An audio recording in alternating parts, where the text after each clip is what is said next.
First guest tonight, Congressman Louie Gohmert, who represents the 1st District of Texas. Thanks for being here tonight, Congressman. Certainly good to be with you. Thanks. Great. So you're an original co-sponsor on this legislation. What pushed you to want to act against ICOP? Well, we don't need more government spying on our citizens. We've had enough of that through the FISA court warrants and the NSA and other things that have been going on.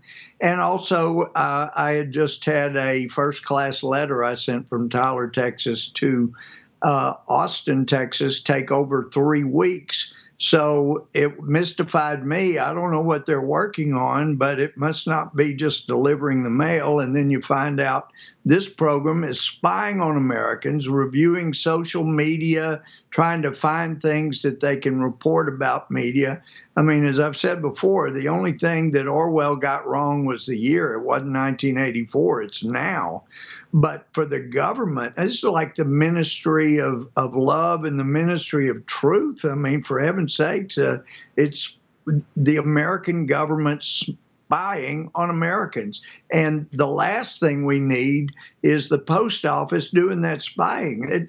That is outrageous. So I hope we're going to end up with a whole lot of people agreeing with us. The post office, for heaven's sake, does not need to be in the spying business. Can you think of any legitimate reason in the first place why? I know they have a law enforcement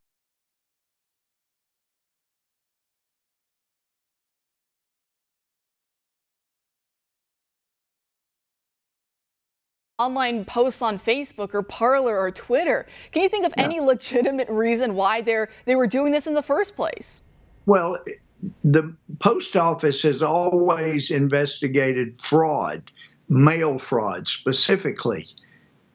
They're not in the email business. Now, there were advocates within the Postal Service that wanted early on when email started becoming a big deal to get involved. But the last thing they need to be doing is investigating people's social media.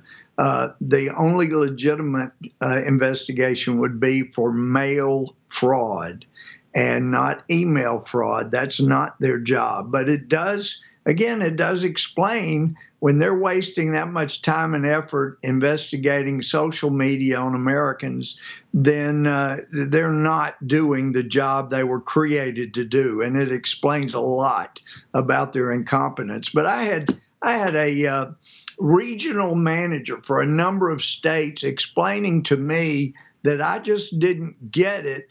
But the fact is they could save so much money by taking a letter that normally only traveled 33 miles, taking it 390 miles, processing it 3 times, that was a lot quicker and a lot more efficient than just taking it the 33 miles, processing it once. And so I looked at these people, there were a number of them in our meeting, and I'm thinking, I don't know where the post office is getting these people, but they have no business being in management level whatsoever.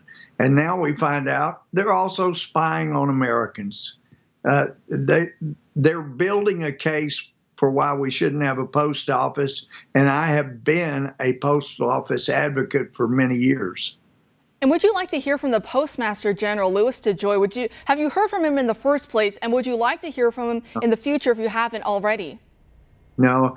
And during the Obama administration, I was upset about how poorly the post office was being run, and I demanded to meet with the Postmaster General then, and that I had my scheduler calling every day trying to set up a meeting, and we went for most of a year, and they finally said, look, we'll send the Deputy Postmaster General to your office.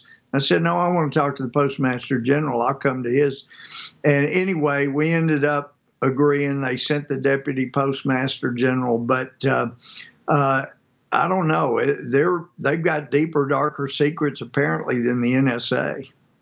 It is very strange times that we find ourselves in. Congressman, thank you so much for staying on track of this story, for trying to do something about it. And thanks for joining us tonight.